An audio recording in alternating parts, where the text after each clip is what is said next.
Okay, so just wanted to take a little moment to go through a gameplay commentary here where I was able to, in the Duelist Cup, go up against a Snake Eyes deck with my Earthbound Tearlaments, and I was able to record it at the time and just wanted to kind of walk through my thoughts here. So yeah, I was just kind of looking at the opening hand and then decided, all right, the only real option is to normal Rhino and just kind of worry about trying to go through a tier combo. So right away it gives him a prompt. We'll kind of see what he's working with. Okay, so let's it go through. I'm gonna dump Hovness because this is gonna give me a fusion. I want to keep Sharon in the deck and alive. That way, if I get any type of mills going, there's two copies of it, so higher chance of hitting that one is my main thought process. So that's kind of what we're going for, and we're just kind of waiting to see what this option is. And it looks like he's gonna send out the Max C, so I'm gonna have to ash it. Thankfully, my opening hand was pretty decent. The other line I kind of had would be to go through my Earthbound combo a little bit, but without any type of follow up in hand, it kind of dies. So I was forced to go into the Kick Kalos play. So right here, we're hoping for adding probably a Sharon because we could pitch Mudora, but he's gonna Ash, and at this point, I'm like, okay, that's fine. So I'm just gonna set Sullet Pass because with Sully it's a pretty strong combo here for me to pitch Kick Kalos and then mill and get a negate. So I'm fine with this kind of setup for now. We'll see. And then here we go. This is where I finally find out that it is a Snake Eyes deck. So he opened his field spell, sets a Ash in the back row, which was really strange to me. I was betting he was going to set a Flame Burst, but then he goes for the other spell that most people aren't really running. I ran a couple versions of this deck with this spell, and I enjoy it a lot. For this type of moment right here, he goes to end phase. So two unknowns in hand, but obviously none of it he could normal summon. So he's kind of hoping to just go off on my turn. In end phase, he's going to bring out what I'm expecting is the Black Witch so that he can try to set another trap.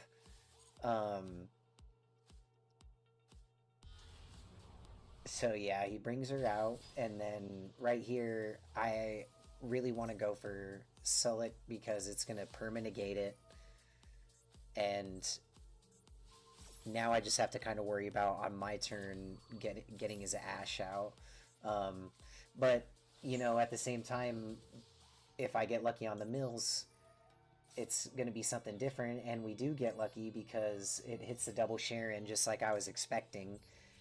Higher chance for the Sharon to come up. But yeah, so I go straight into the Rukalos right here because now when he procs a field spell, I get to just pop it.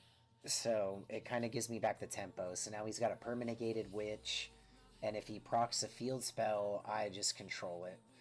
So we're good. But he's really thinking about it hard, you can tell. There we go, he's going to pop it. And then I'm just going to pop the Rukalos. Go ahead and negate that. Pops the spell. That's just dead in the back row. Here, there's a... If you think about it, it's kind of bad to pitch the trap. So you pitch Rukalos. Rukalos uses its own effect to come back. So in end phase, you're still kind of get a little bit of control. Top deck of Max C, that's not going to help me too much. So right here, I just go into my Earthbound normal summon line. And so now that I know it's for sure Snake Eyes, what we're trying to go for is you get Synchro Fusion. Right now, I can go straight into Wolfrit. So we use Synchro Fusion, Harmonic Synchro Fusion. It's going to give us a Fusion body and a Synchro. So pitching Rukalos, we get Dragostapelia and Wolfrit, and the Synchro card just hard counters Snake Eyes. If he gets into his combo at all and I'm over 4,000 attack, it's over. So right here, I was just like misclicking in my brain, so I almost tried to attack over it, but I stopped. But yeah, so now it's going to be every time it activates, it's going to get more attack until it gets to 4,000. There we go. And then so now I can beat over it the second time. Right here, he's going to set.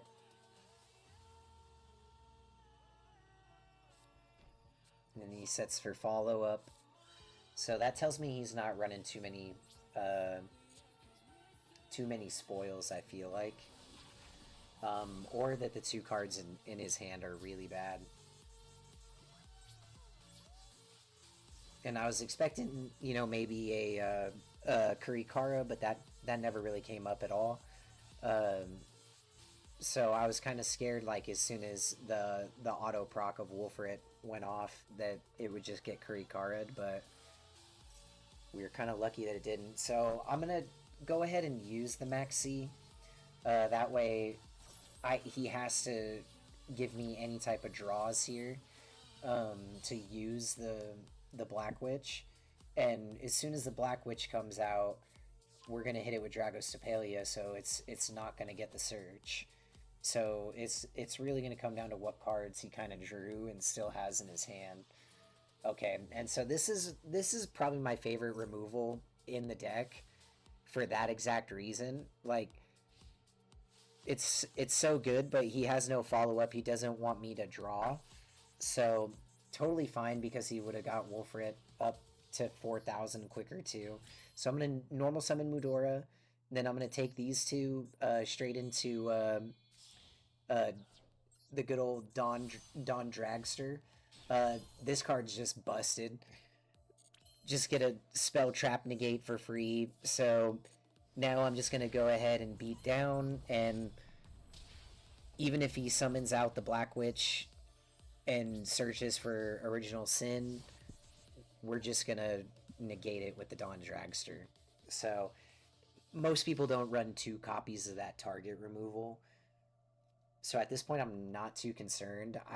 I honestly don't know what the other 2 cards in his hand are that aren't being used, but we're just going to have to keep playing off of what knowledge we have. So we're going to let that go through. It's our only option. There we go, 3,700. And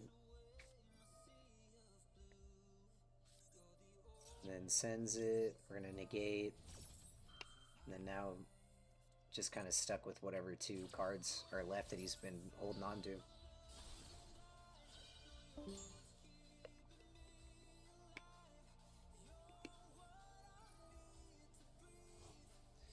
Goes for the draw.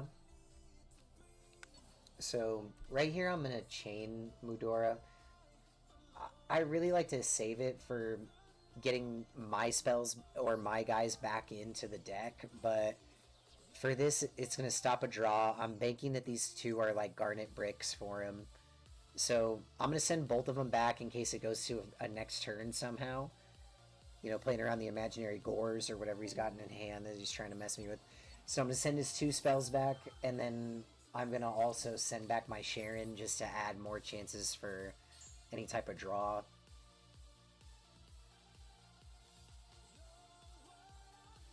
So, and that totally bricks his banish spell for actually searching, so he doesn't get the draw. And then that's going to be the scoop. So yeah, I'm going to go into a little bit of the deck profile now. Okay, so here's going to be where I went through it card by card in another video. So I just wanted to talk a little bit over top of it. But yeah, so pretty much the idea here is I'm using the Earthbounds to combo into the strong Synchro monsters. You know, we've got Baron de Fleur, we've got Dawn Dragster, and then we've got Wolfrit.